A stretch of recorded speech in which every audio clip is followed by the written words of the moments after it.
Out of the many important events in your life, there is one that you will never attend: your funeral. Like weddings, bar and bat mitzvahs, baptisms, and other ceremonial occasions, funerals introduce questions about and conflicts over religious customs, familial preferences, matters of politeness and impoliteness. Is it antiquated to wear all black to a funeral? Is it appropriate to ask your guests to view an open casket? Should you attend the funeral of someone that you barely know? We will be discussing all of these questions and more today. I'm Julie Hartman, and this is Timeless.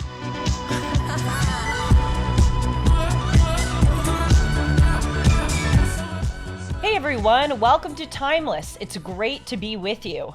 You know, there are few subjects that are more timeless than death and funerals because across thousands and thousands and thousands of years, across time, it keeps happening again and again and again. Thank you all so much for tuning in. As a reminder of the posting schedule, every Monday you can catch Dennis and Julie on this YouTube channel. It airs at 1 p.m. Pacific, 4 p.m. Eastern. Tuesday, Wednesdays, and Thursdays I do Timeless. And then throughout the week, I do these sporadic news segments, which I call Julie Noted, and we talk about all of the timely subjects of the day. This show, Timeless, is more about timeless subjects talked about through a timeless worldview. So again, thanks for joining me. And as a reminder, just hit the subscribe button down below if you like this channel and want to stay abreast of certain posting developments. And be sure to follow me on Instagram and Twitter at Julie R. Hartman. You know, in preparation for this funerals episode, I actually used my followers on Instagram as a kind of focus group. I put out these polls asking some of the questions that you heard in the introduction, and I wanted to get a sense, crowdsource people's opinions on these subjects. And in the second part of the episode, we're going to go through what the responses were and then my opinions. It was really, really interesting. So why did I choose to talk about funerals today? Well, we did an episode recently on weddings. The episode was called My Big Fat American Wedding, and I'm going to put a link of that episode in the description below. And that got a really good response. I talked about how wedding customs have changed over time. Ceremonies have become less religious, less traditional. There's actually a large contingent of brides nowadays who opt out of wearing a traditional white dress.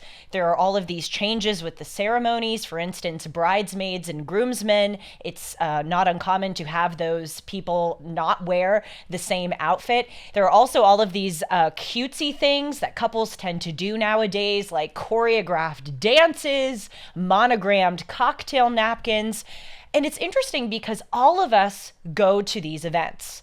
We are sometimes the people at the altar or in the casket, but we certainly attend a lot of these in our lifetime. So it's cool to consider, how should we do things? What is appropriate? What is inappropriate? So looking at these life events, I think, is fascinating.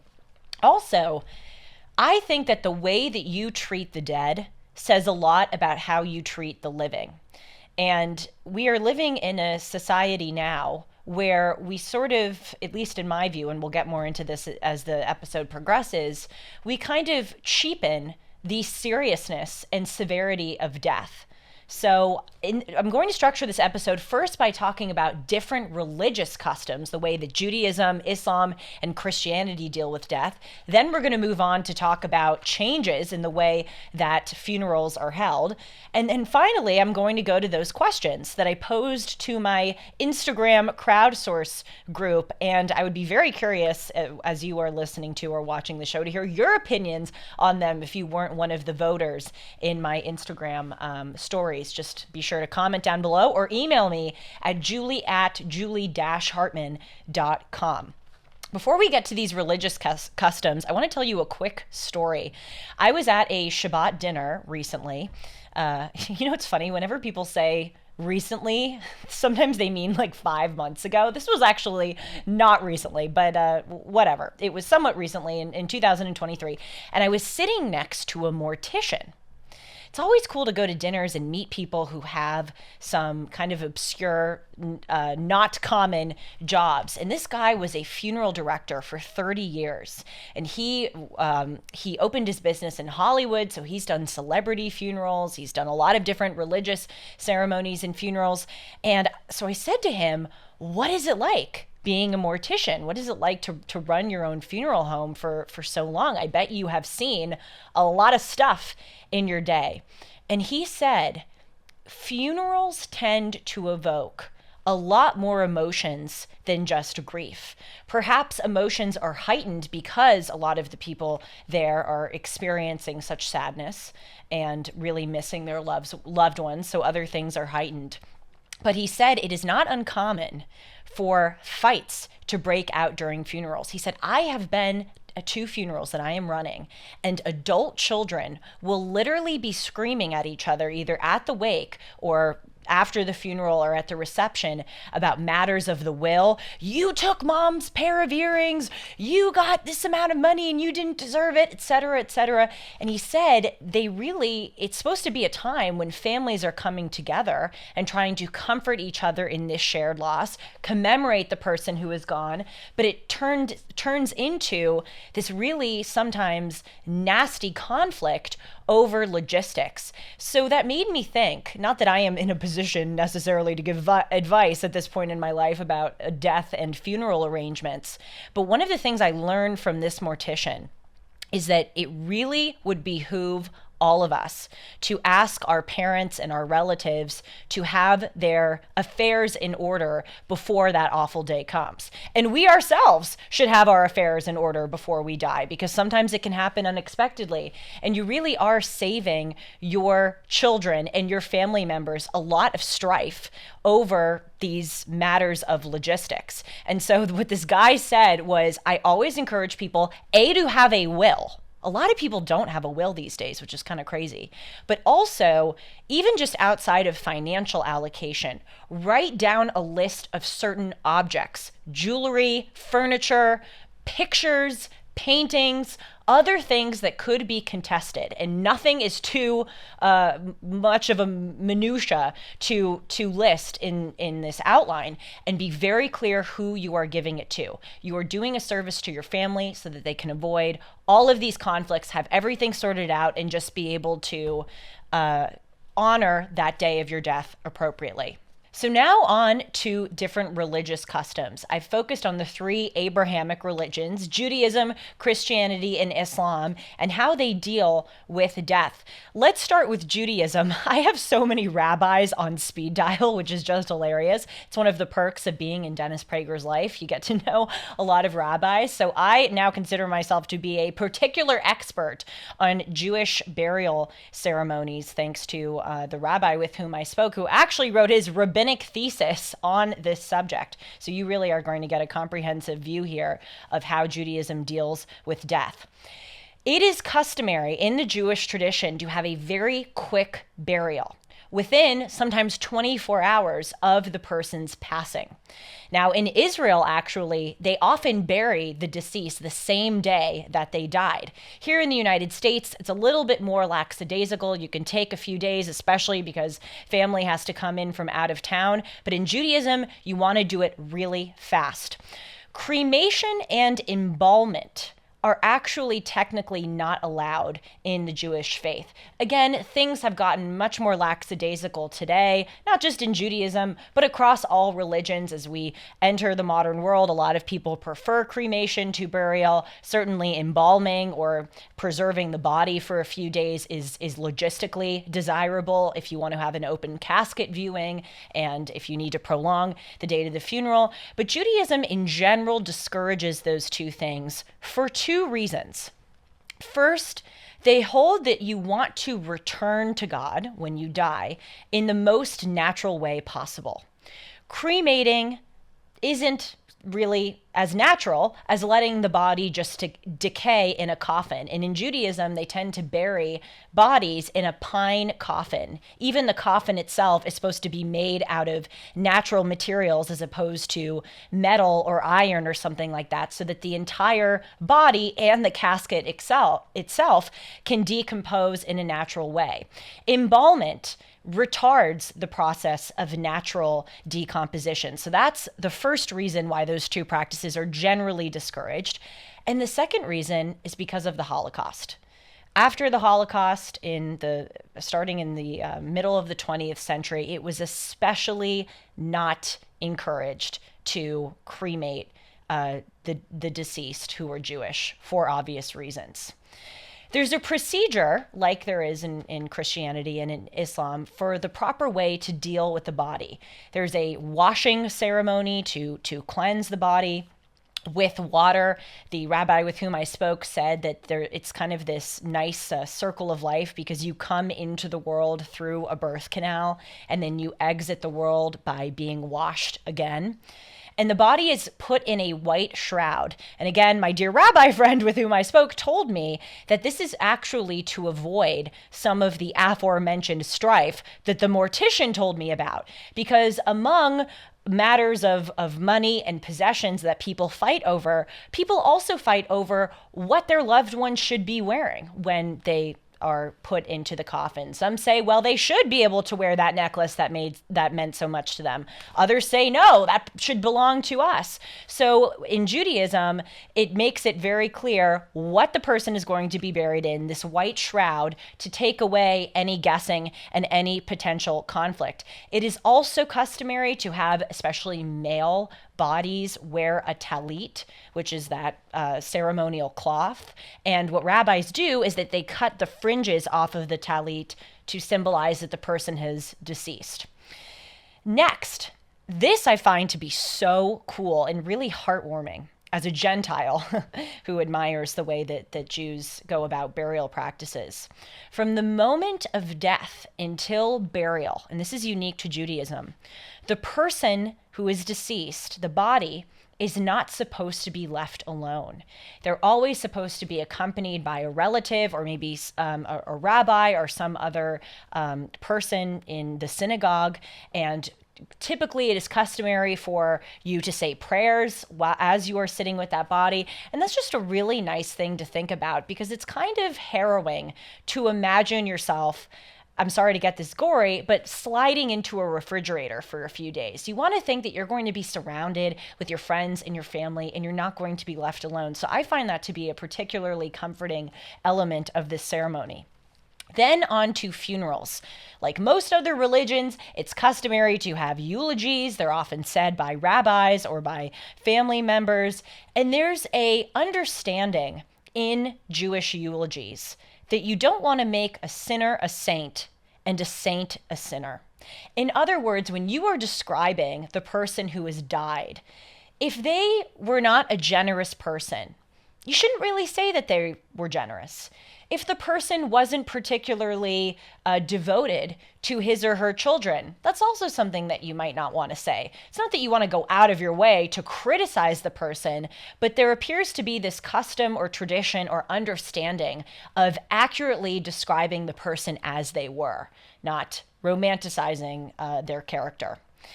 From the time that the body leaves the synagogue, or the place where the funeral is being held, and taken to the site at which it is going to be buried, it is also a tradition for the people carrying the casket to stop 7 times and literally put the casket down and say a few prayers.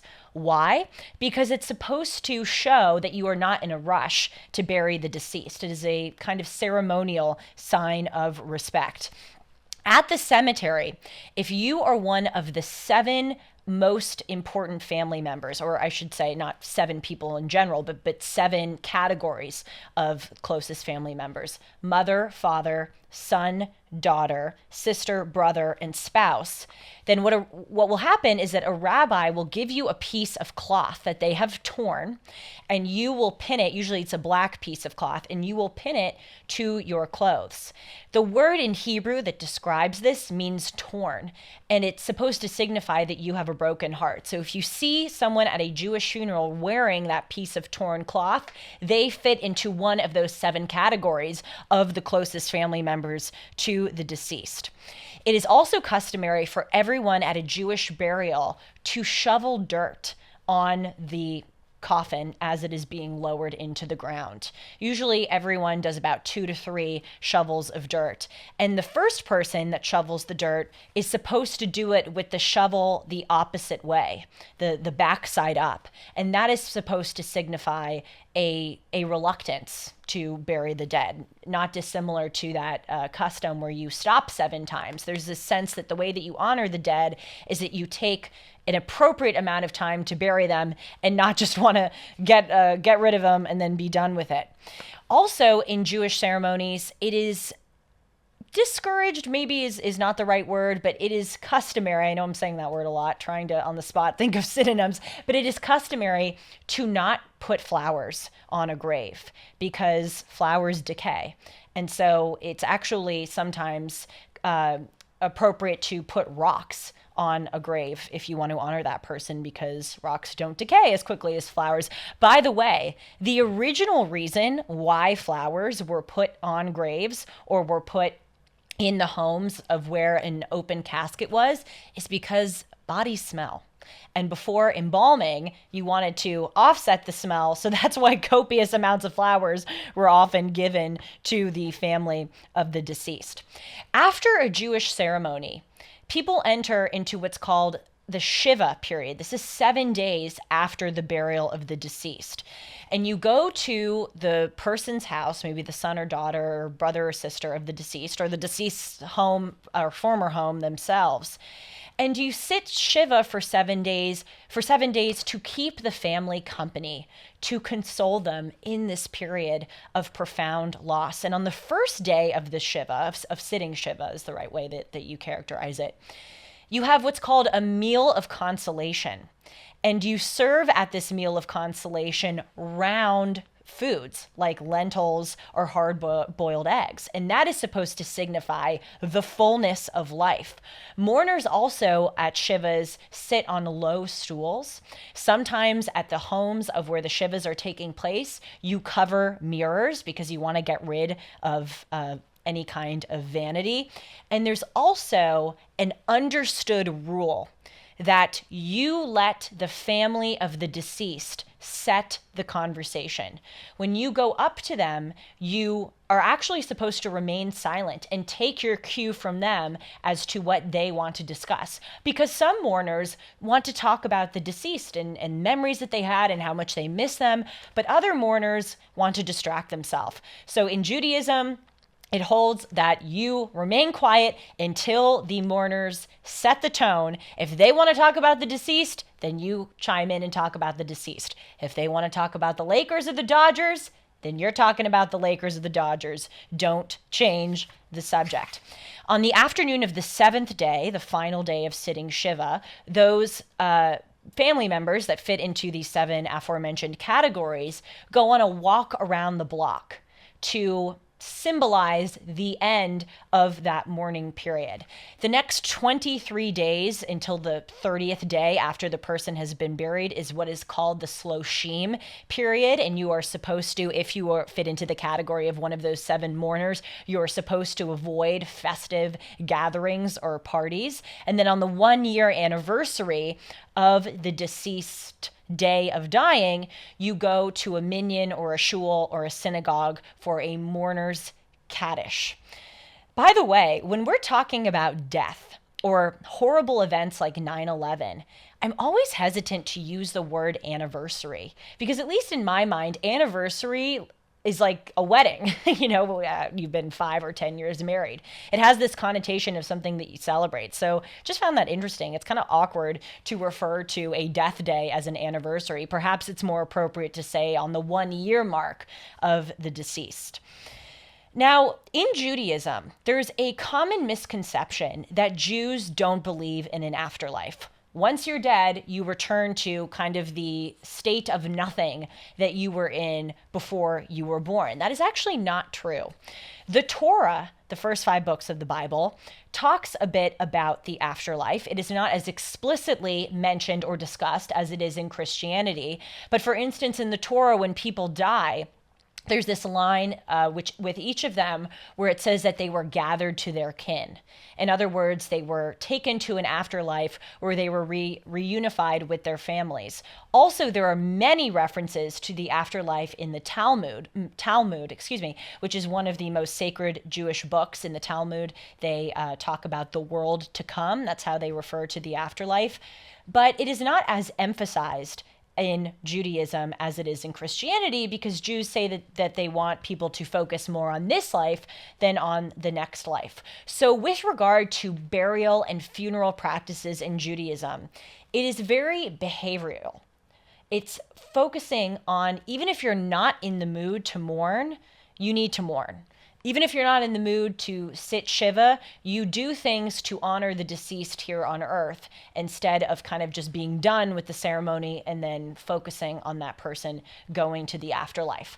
That takes us to Christian ceremonies, which are very much focused on the afterlife. They are less procedural or behavioral focused as Jewish or Muslim ceremonies. Typically in the Christian faith, they prefer burials over cremations, and this has to do precisely with the views of the afterlife. It is believed that the second coming of Christ will occur, and the body and soul will be reunited. So there's this idea that once Christ comes to earth for the second and final time, bodies will literally be resurrected from the ground and you will walk again alongside Christ. But if a loved one is cremated, and the Catholic Church specifically, changed their position on this over time. Before Vatican II, no cremations were allowed. After Vatican II, and Vatican II was this meeting that was held among the highest members of the Catholic Church, the Pope, bishops, cardinals, and they decided in the 60s to kind of make Catholic procedures less strict and more liberal. And so after Vatican II, they allowed cremations, even though it's kind of discouraged. And then now the standard of the Catholic Church is, if you decide to cremate a body, don't scatter the ashes. Put it in a box and bury it properly. They just think that that's more respectful than throwing it in the ocean, never to be seen again. In Roman Catholicism and in Protestantism, it's customary to have a wake, where the body is shown. Open casket tends to be customary. Oftentimes, this wake is held the day before the funeral. Sometimes it'll be 2 times in a day, like 2 to 4 p.m., and then later at night, 7 to 9 p.m. And this is where a lot of people go to pay their respects. We're going to talk more later in this episode about proper etiquette and politeness with regard to funerals. And one of the things is, should you attend a funeral of someone that you really didn't know well? Some people say, yes, you should. It's really nice to honor the person, and it's nice for the family, because the family, it means so much to them when a lot of people show up to honor the deceased. Others say, no, it's a little weird. If you didn't know the person, you really shouldn't be intruding in their funeral. But at least in Christianity, the wake was kind of a middle ground where you could show up to the wake, pay your respects, show your face to the family. But if you really weren't close to the person who died, then maybe you would go to the wake, but you wouldn't go to the funeral. So at the funeral, there are these different procedures. There's the entrance where the priest or the minister will sprinkle holy water over the coffin and then say a prayer. Then it is very customary to have a lot of hymns and prayers, readings said at a Christian mass. Usually there are a lot of readings from the book of Psalms. And then eulogies. The Roman Catholic Church, prior to Vatican II, traditionally didn't do eulogies. Usually the priest would say a few words about the deceased, but really family members almost never got up and said anything. And then after Vatican II, eulogies became much more common in the Catholic Church. In Protestantism, eulogies have pretty much almost always been something that you do. Sometimes there is a mass that happens after the funeral. In Catholicism, it's called a mass. In Protestantism, it is called a service where they will deliver communion. Then in Catholicism, there is the rite of committal where the priest will say a final prayer, a final rite given to the deceased. It's a farewell prayer where essentially the priest says that this deceased person no longer needs to have faith because they are now seeing God face to face. Then there's the burial, and then there's a reception.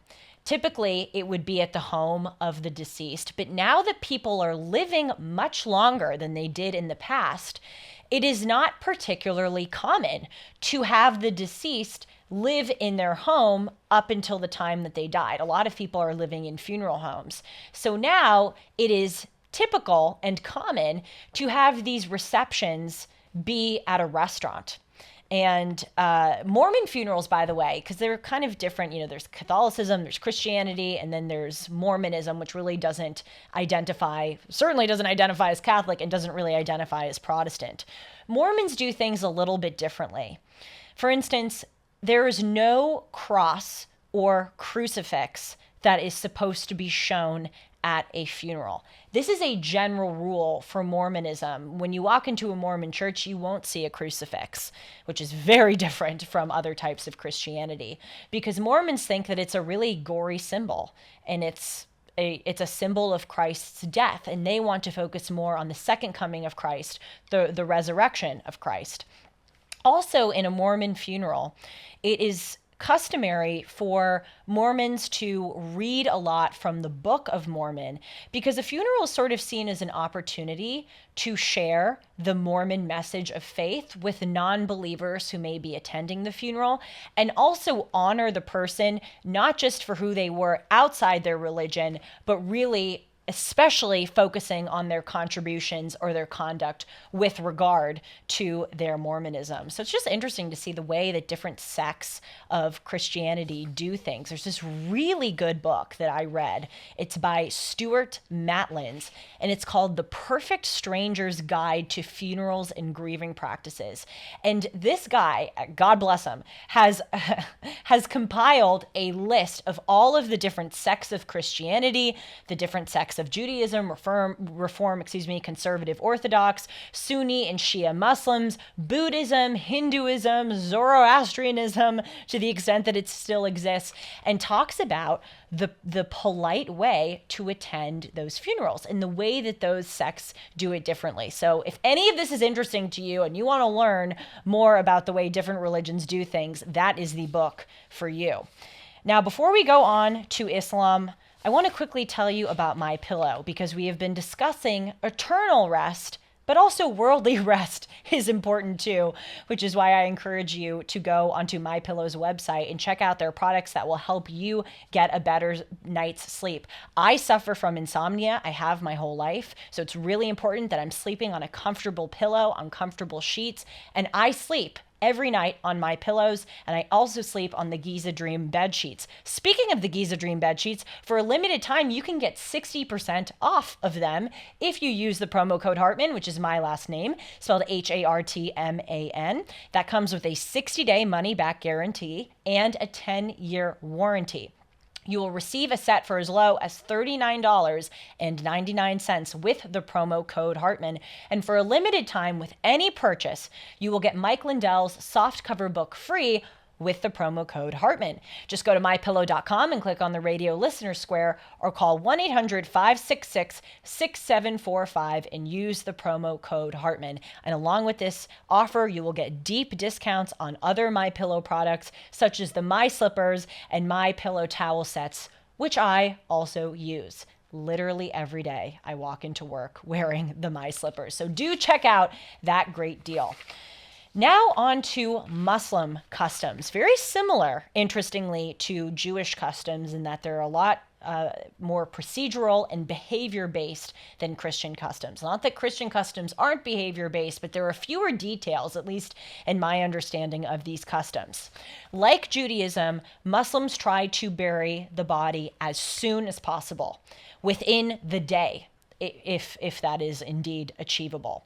So it's really kind of viewed as disrespectful if you wait longer than one night to bury the body. Also, like Judaism, Muslims tend to overwhelmingly be buried and not cremated for a similar reason, because they want a natural return of the body to God. Muslims call God Allah. It is also a religious recommendation that when a person is dying, a lot of people come to visit that person in their final moments. That is actually seen in Islam as just as respectful, if not more respectful, than going to a person's funeral, saying goodbye to them one last time and making them feel comforted in their final moments. It is also customary that when a Muslim is close to death, holy water is sprinkled on them, and they are encouraged to redeclare their commitment to Allah by reciting the Shahada, which is essentially the creed, an affirmation of faith, which says there is no God but Allah and Muhammad is his prophet. If you are interested in the Shahada and other procedures and tenets of Islam, check out my Islam 101 and Islam 101 Part 2 episodes. They are really good, if I do say so myself, summary of the faith. So when a Muslim dies in a hospital, it's common for a lot of their family members to feel a great amount of anxiety over whether or not nurses or other people working at the hospital are aware of the different procedures. For instance, when the person dies, you are supposed to turn their head to face Mecca. When Muslims pray 5 times a day, which is one of the pillars of the faith, is to have consistent prayer throughout the day, they do it in the direction of Mecca. So when a person dies, it is really, really important that their head is turned in that way. If a nurse doesn't know which way the Mecca is, if she doesn't have the app on the phone, which is the compass that can tell you, then what they're supposed to do is just turn the deceased head to the right. Autopsies and taking a body for research are strongly discouraged in the Muslim faith because they believe that the body belongs to God, and it is disrespectful to the body to tear it apart, even if it is in the name of something good like scientific research. So the body's supposed to be buried very quickly. There's also no embalmment allowed because of the fact that it is not natural. And this especially contributes to the rapidity with which the body needs to be buried, because in most Muslim countries, it is really, really, really hot in the Middle East. So a body is going to, sorry to sound kind of tawdry, but the body is going to start to have an odor pretty fast. So that's another reason to get the body in the ground as soon as possible. You're supposed to drop everything to go to the funeral. It is a sign of respect. It is customary in deeply religious Muslim communities that you are really supposed to put your life on hold to go to that funeral. Also, it is seen as a sign of respect if you fast until after the person has been buried. And then there's this period of bereavement. See the similarities between Judaism and Islam here? It's really interesting. You sit Shiva for 7 days, and then in Islam, there's a 3-day period of bereavement where, like a Shiva, you have a lot of your friends and family members come to your home, and you are supposed to recite prayers constantly. It is customary that wives of dead husbands are supposed to stay in their home for about 4.5 months after that person dies. And if a person is pregnant and their husband dies, I just said that in a woke way. If a person is pregnant, a pregnant person, if a woman is pregnant, because only women can get pregnant, and especially Muslims believe that, if a woman is pregnant and her husband dies, she is supposed to stay in her home until after the pregnancy ends, when she gives birth to the baby. Why? It is supposed to show that the woman is not seeking another husband, and that the husband's death came after the pregnancy. In other words, it's a way of showing people that the father of the child is the deceased person. You're supposed to take off your shoes when you enter a Muslim household in general, but especially for this period of bereavement. You're also supposed to wear head coverings, both men and women, to cover your head, again, seen as a sign of respect. And interestingly, women customarily do not go to a burial, because it is believed that Muslim women, or in the Muslim faith, that women are faint of heart and that it may be too difficult for them to see this body go into the ground. And the coffin, like the deceased's head when they die, is supposed to be oriented in the direction of Mecca and Medina. There are some differences between Sunni and Shia burial practices. The biggest one that I could find is that Shia Muslims think that it is okay to go to a gravesite and pray. Sunni Muslims typically don't believe that that should be allowed, because it means that you're relying on someone other than Allah, who is believed to have taken the deceased soul into his own hands. You no longer need to pray at that gravesite for them. But usually the customs are pretty much the same between Sunni and Shia. So now that we've talked about religious customs, let's move on to what has changed in general about funerals. As I mentioned, I did this show on weddings, and there are a lot of similarities between the way that weddings have changed and the way that funerals have changed. The most obvious example being that as the United States, and I'm going to focus primarily on how American funerals have changed, as I focused on how American weddings have changed. But as the United States has gotten less religious as a society, accordingly, weddings and funerals have become less religious. And alongside that decline in religion, there seems to be a decline in procedure or in ceremony. So the attire is not as strictly seen as needing to be black. I think that it's incredibly respectful to wear black because it shows that you're mourning. I also think that you should err on the side of being conservative and looking like you dressed up for the funeral. But nowadays, it's really not uncommon to show up to a funeral and see people wearing a t-shirt and shorts. It depends on the person who died and their personality, the way that they did things, and then the family and the way that the family does things. If it's a casual family, then it makes sense that they would have a casual funeral. But it's just interesting to see that these norms are sort of loosening.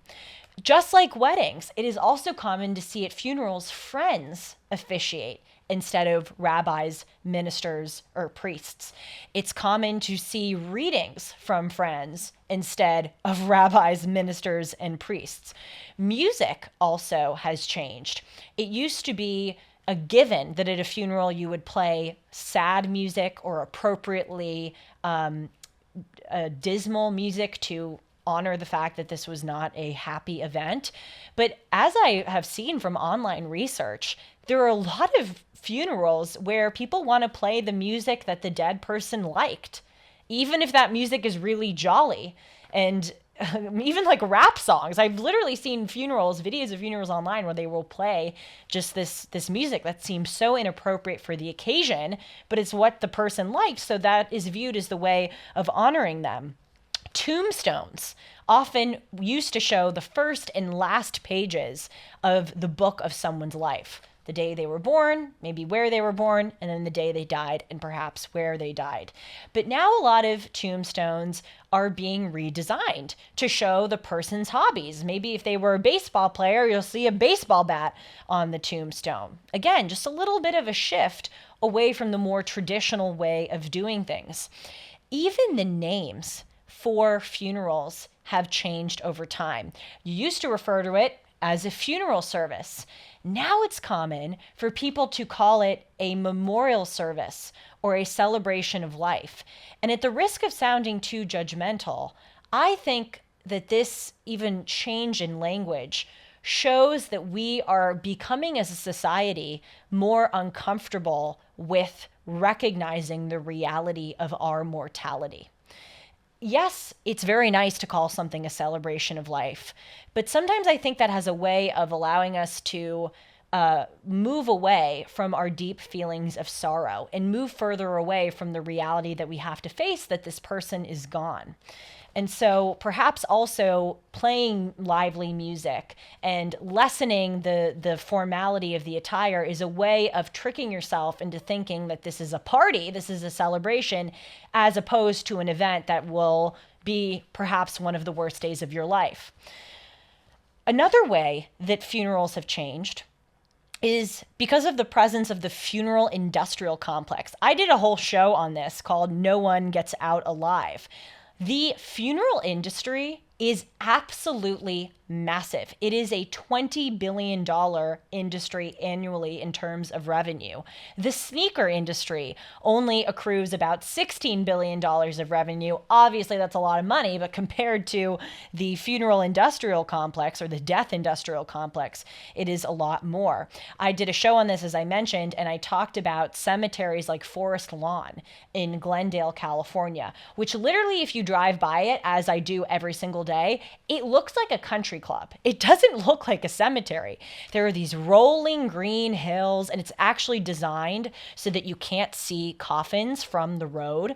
The tombstones are actually flat on the grass because they want it to look sort of like a country club instead of what it actually is, which is a place for the dead. There are also fountains and sculptures, remakes of Michelangelo's David sculpture and all of these other great works of Western civilization. There is a CEO of Forest Lawn. It is that big of an industry. The CEO actually gets a $1.5 million salary. And so, look, Forest Lawn is beautiful, and it is a way of maybe softening the bombardment of recognizing that the person has died. But it just shows that we're entering this sphere where we're trying to run away from the harsh reality of death. They say that Forest Lawn Cemetery is like Disneyland for the dead. Maybe that's a great thing. Maybe it's a little inappropriate. I'll leave it up to you to decide that. Interestingly, the FTC, or the Federal Trade Commission, passed a law in 1984, which is called the Funeral Rule, and it stipulates that funeral homes have to provide customers with an itemized list of services that is very clear about the cost, because this industry has gotten so massive that funeral homes and funeral directors will sometimes add in these extra accoutrements that you didn't even know that you were signing up for. It has gotten so out of control that our federal government actually needed to regulate it. For instance, do you know how much caskets cost these days? It is absolutely insane. It's like $1,000 to $2,000. And there are no longer coffins. Well, in the case of Judaism, with the pine coffin, those still exist. But in general, we're seeing that more and more people are buried in caskets as opposed to coffins. And that's a part of this beautification of death, this trying to make it much more palatable and cushy for the deceased and for the families of the deceased. Because a coffin is this very stark object. It very much evokes feelings of death. But a casket was actually designed to look like a jewelry box. And these like $2,000 to $3,000 caskets, you open them and they're lined with velvet and linen and they look super nice, and it's like a bed for the deceased. It's just unbelievable how expensive all of this has gotten. And then finally, cremation is much more of something practiced in the United States than it used to be. It used to be customary to bury people. In the 1960s, the cremation rate was only 3%. But today, it has jumped up to over 50%. In 2017, 51% of Americans who died were cremated, according to the Cremation Association of North America. And then by this year, that number went up by 6 percentage points. So now 57% of Americans are cremated, and it is ever growing. Some people think that it is just logistically easier to cremate a body. Also, a lot of people want to keep the ashes of their family members in their home, keep them close by, be reminded of their presence. But also there is a health and logistical issue where cremation started to become much more common, especially in the 80s during the AIDS epidemic, because of the possibility of spreading diseases. And so cremation was seen as much more healthy than burial, because when you bury a body and it decomposes, if it has diseases, those diseases will seep into the ground and then maybe get into our water or crops that are being grown. You get the picture. It isn't pretty. Also, burying bodies takes up a ton of space. In fact, Arlington National Cemetery in Arlington, Virginia, where we put many of the brave men and women who have fought and died for our country, they're running out of spaces. So they are starting to be much more discriminatory in terms of who they allow to be buried there. No longer are just everyday American service people buried there. They have to be of a certain rank or have died in a particular way during a war, because just for space's sake, they cannot take everyone. So let's move on now to this final portion, the crowdsourcing questions. And I asked many of you on Instagram to weigh in. As I said, the responses were revelatory. I was expecting a lot more people to agree with abiding by the more traditional procedures of a funeral, but there seems to be this idea that maybe it's okay to move away from the way we've done things in the past and go in a more modern direction. For instance, open caskets. I asked people, how do you feel about them? Do you think that they are a nice way to pay your final respects to the person? Or do you think that they're kind of gory and uncomfortable? 60% said that they were a good way to pay respects, but 40% said that they were gory and uncomfortable. And in fact, a lot of people wrote to me and said, it is really jarring to walk in and see a body. And some even went as far to say that they don't think it's respectful of the family members to expect guests to have to go through that. Maybe it's just better for the family members, if they so choose, to have a viewing themselves, but not have the guests have to look at it. I can tell you, when I saw my grandfather's body in a casket when I was 10 years old, that was really jarring.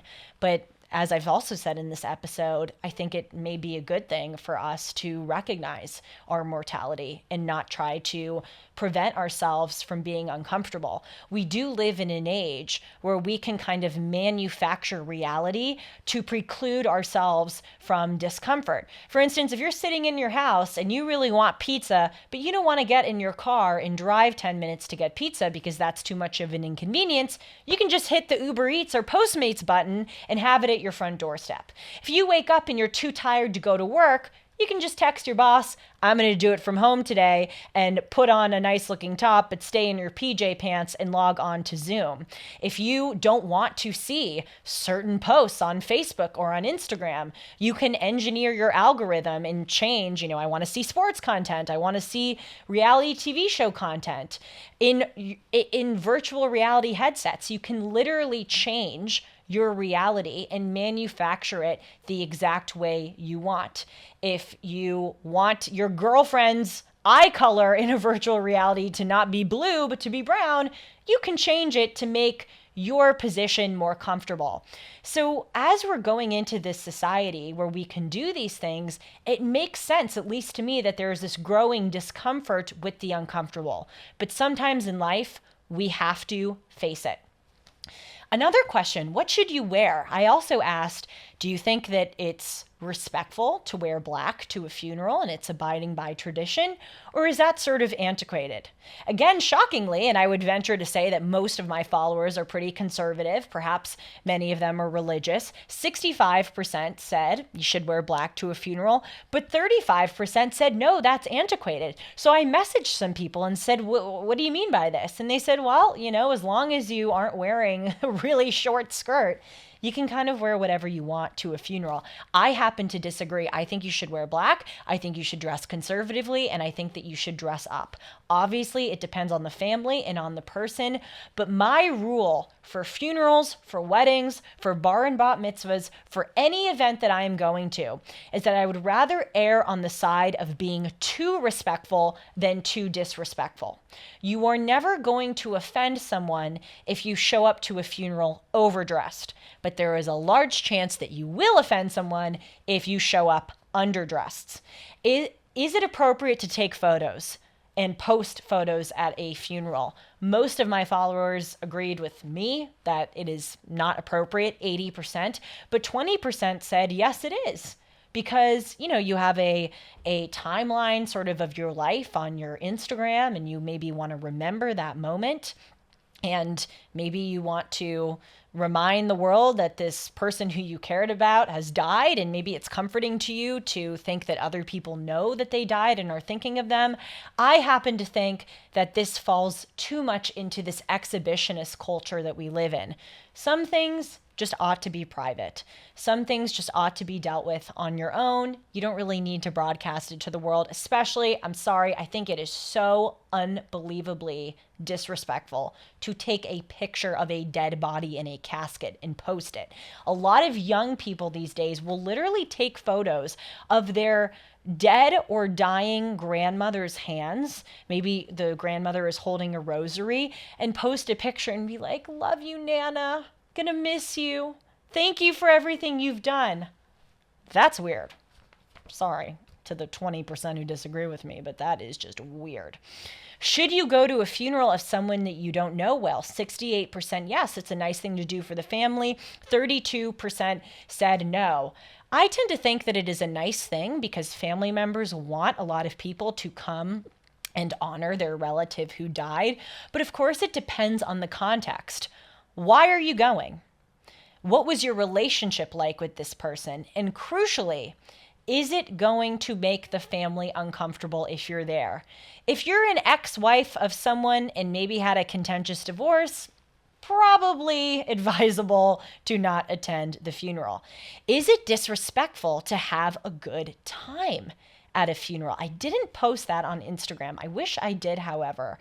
It's interesting because, again, when I was little, when I went to my grandparents' funerals, I come from this very Irish Catholic family. I noticed that everyone at the funeral was very, very serious, appropriately sad, and honoring of this terrible occasion. But then at the reception afterwards, which for both of my grandparents was at an Irish pub because we love our Irish culture, a lot of potatoes were there. A lot of people were having a great time. Like they were getting beers and they were laughing. And as a young person, I was kind of looking around at this and thinking, is this inappropriate? But it depends on the culture. In Irish culture, at the reception, you're supposed to have a good time to honor the relatives. In Muslim culture, in those days of bereavement, it is very disrespectful to smile or crack a laugh. You're supposed to be praying the entire time. So this is just the classic, it's not a one-size-fits-all protocol to these funerals. And then finally, eulogies. We have all been at funerals where the eulogies just go on way too long. We have all been at weddings where the toasts just go on a little too long.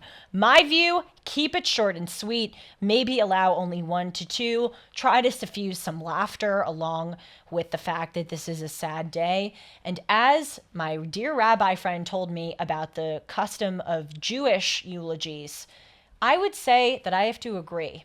Don't try to make a saint a sinner and a sinner a saint. I think there's something really nice and appropriate about talking about the person as they were. Don't go out of your way to criticize them, but just everyone in the audience will appreciate an accurate representation of the person. Thank you so much for joining me. I hope that you enjoyed this episode. Maybe my next episode will be bar and bat mitzvahs because we've done weddings and we've done funerals. As I mentioned, I'm so eager to hear your thoughts. Of course, comment down below and email me at julie@julie-hartman.com. Take care, everyone. Do your wills, and I'll see you soon.